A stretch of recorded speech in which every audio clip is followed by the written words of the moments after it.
O Brasil ficou dividido nesse jogo do Fluminense. De um lado teve extrema tristeza pela eliminação do Flu, com John Arias indo aos prantos na entrevista pós-jogo, pedindo desculpas 8 vezes em 2 minutos para a torcida do Flusão. Do outro lado teve narrador, comentarista em rede nacional, fazendo dancinha da alegria e, claro, torcedores rivais vibrando com a eliminação do Flu na Copa do Mundo de Clubes. Sem enrolação, bora falar do jogo então, começando com essa reação do Pedro Neto, que sem sombras de dúvidas foi a sua reação também, como foi a minha assistindo a esse jogo do João Pedro. Meu parceiro, o moleque chegou botando pra valer a lei do ex, metendo logo 2 golaços no Fluminense, eliminando o Flusão, né, com esses 2 gols que ele marcou, fazendo 2-0 e, claro, mostrando pro Chelsea que valeu muito o investimento. Sem sombra de dúvida, João Pedro chega mostrando que tem futebol pra ser titular do Chelsea, tá botando o Delap, que também foi outro grande investimento que o Chelsea fez no banco de reservas, botando o Nicolas Jackson também no banco de reservas e mostrando que, assim como ele estava em uma excelente fase no Brighton, ele pode manter isso também, manter o mesmo nível, o mesmo ritmo,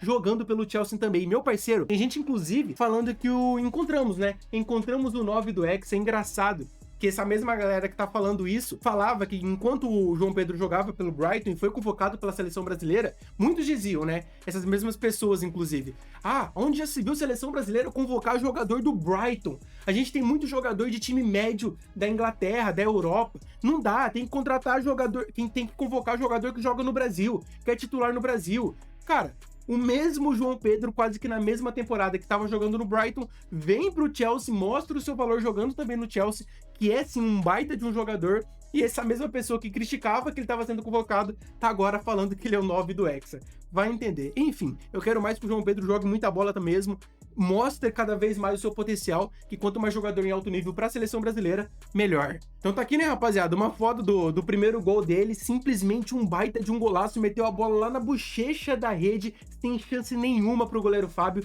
Aqui, meu parceiro, nem o Neuer no auge, nem Courtois, nenhum goleiro conseguia buscar essa bola. Realmente um chute de rara felicidade aqui do João Pedro, metendo um baita de um golaço, fazendo inclusive seu primeiro gol com a camisa do Chelsea contra o Fluminense. Aqui a gente já tem o segundo gol dele, né, o segundo gol do jogo, o segundo gol do Chelsea, ele de novo aqui metendo a comemoração, pedindo desculpa, né, falando que não ia comemorar por ser justamente contra o seu ex-time. 2 golaços que todo mundo ficou com a reação do Pedro Neto quando viu em casa. Eu tenho certeza que você também ficou com essa reação vendo o João Pedro hoje. Bizarro, mano, bizarro. E aí a gente já tem a consolidação, né, a consolidação da eliminação do Fluminense após o apito final. E aí, meu parceiro, a gente começa as cenas tristes, né? Pô, mano, olha só a cara do John Arias. Pô, sinceramente, mano, essa entrevista aqui, deixando o clubismo de lado, é de cortar o coração de qualquer torcedor, meu parceiro. Ele simplesmente pediu desculpas aqui 8 vezes em 2 minutos de entrevista, falou que deu o máximo, mas realmente hoje tava difícil mesmo contra o Chelsea. Ele estava esperando, né, sonhando com essa final, assim como todo torcedor do Fluminense, mas falou que no final aqui, amanhã é outro dia, com certeza a gente vai aprender com tudo que a gente viveu aqui. É isso, né, rapaziada? Apesar do lado triste, tem que levantar a cabeça agora e bola pra frente, mano. A campanha do Fluminense foi algo inacreditável. Chegou como sendo o azarão dentre os clubes brasileiros, né? O pior brasileiro que jogaria a Copa do Mundo de Clubes dentre os 4. Para muitas pessoas tinham essa opinião. E acabou sendo o último brasileiro eliminado, o brasileiro que foi mais longe. E na minha opinião, por ser justamente o brasileiro, o pior brasileiro para muitos, dentre os 4 classificados para a Copa do Mundo de Clubes, o Fluminense foi justamente o time que teve que mais se entregar dentro de campo, teve que se superar mais vezes, teve que lutar mais dentro e fora de campo contra as críticas. Foi muito subestimado o Fluminense pela própria imprensa brasileira e mostrou dentro de campo o seu valor, mostrou o Renato Gaúcho que ainda tem muita bala na agulha, que sabe sim treinar um time de futebol, sabe mudar esquema tático às vésperas de um jogo importante, mostrou realmente seu valor, que não é só um técnico da boleiragem que bota os caras pra jogar lá e eles se viram. Não, Renato Gaúcho mostrou seu valor e esse elenco do Fluminense também, sem sombra de dúvidas, completamente surreal a campanha que o Fluminense fez, representando muito bem o futebol brasileiro, tá? Deixando aqui completamente de lado o meu clubismo, falando somente o que eu acho, o que eu penso realmente dessa campanha brilhante que o Fluminense fez. Inclusive, essa reação do John Arias após a eliminação do Fluminense está gerando uma repercussão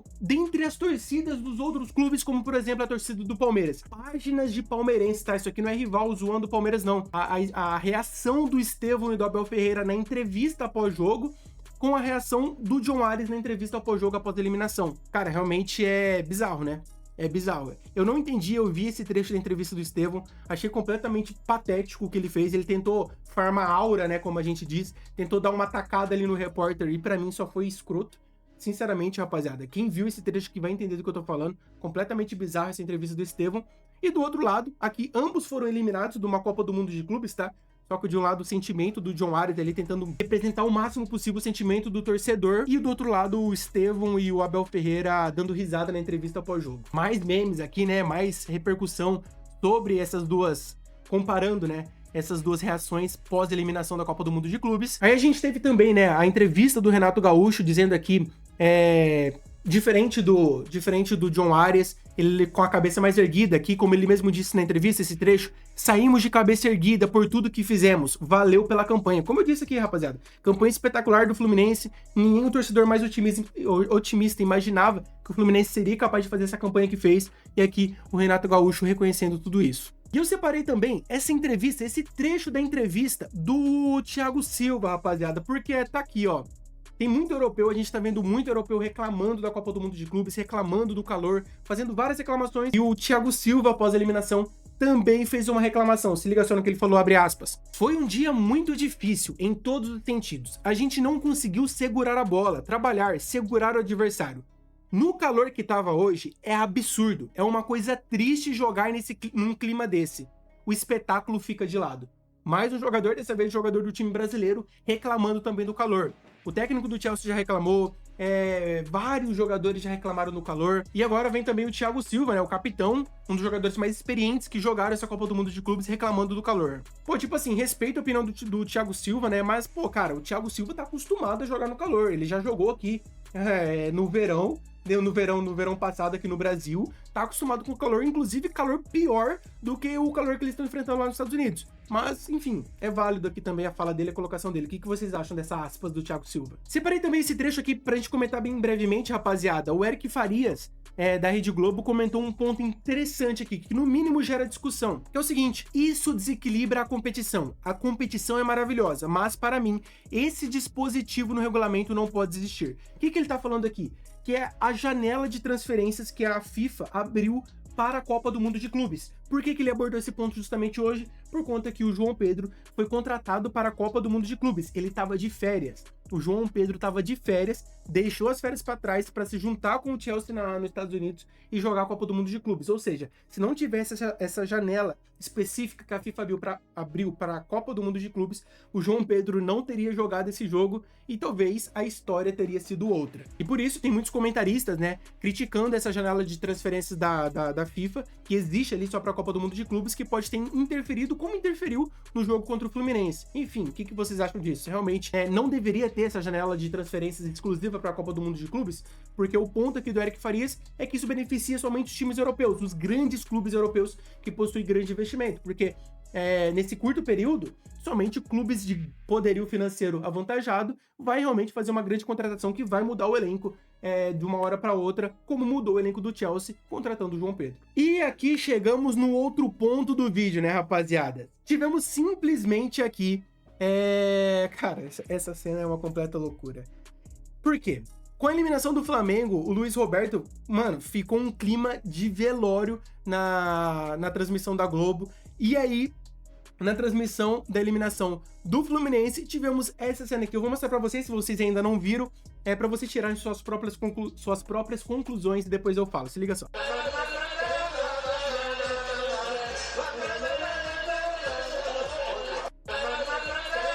Rapaziada, isso tá gerando uma revolta, principalmente na torcida do Fluminense, né? Porque o clima foi completamente diferente. Inclusive, eu separei uma foto, eu acho, se liga só. Uma publicação aqui da página do Brasileirão da Opressão, tá aqui, Luiz Roberto com o Flamengo eliminado. Clima de velório total na transmissão da Globo. Olhos lacrimejando do Luiz Roberto, discurso motivacional, enfim. E aí, a gente tem do outro lado, Luiz Roberto com o Fluminense eliminado. Cara, essas paradas me pegam demais, mano. Enfim, né? Sinceramente, faz parte da resenha de um lado, mas se fosse o meu time, por exemplo, e o Luiz Roberto agisse assim numa eliminação do Palmeiras e agisse assim numa eliminação do Corinthians, eu ia ficar pé da vida também. Então eu deixo essa discussão aí pra vocês, porque tem muita galera falando que isso aqui foi falta de respeito, que uma transmissão do nível da Globo tem que ser imparcial. E pra finalizar, né, rapaziada, um pouquinho de clubismo aqui bem rapidamente. O Corinthians, clubismo, mas também contra fatos não há argumentos.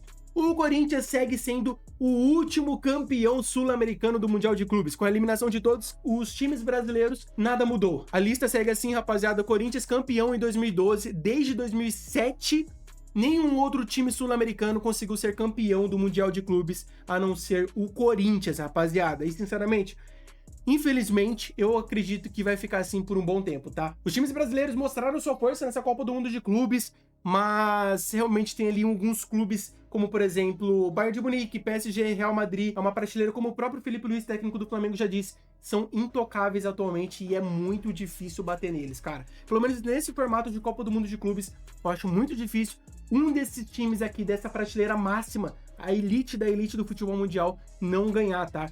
Seja agora, seja em 2029, seja nas próximas edições. O formato do Intercontinental ainda é possível, acho que dá pra beliscar ali, porque é um jogo e tudo pode acontecer. Agora, nesse formato de Copa do Mundo de Clubes, eu acredito que se depender desse formato de Copa do Mundo de Clubes, esse cenário aqui, rapaziada, não vai mudar tão cedo. Essa foi a história da eliminação do Fluminense na Copa do Mundo de Clubes. Se você ficou até agora, por favor, considere se inscrever aqui no canal, que vai me ajudar demais, rapaziada. E claro, se gostou do conteúdo, deixa o like nesse vídeo também. Tamo junto e até o próximo vídeo.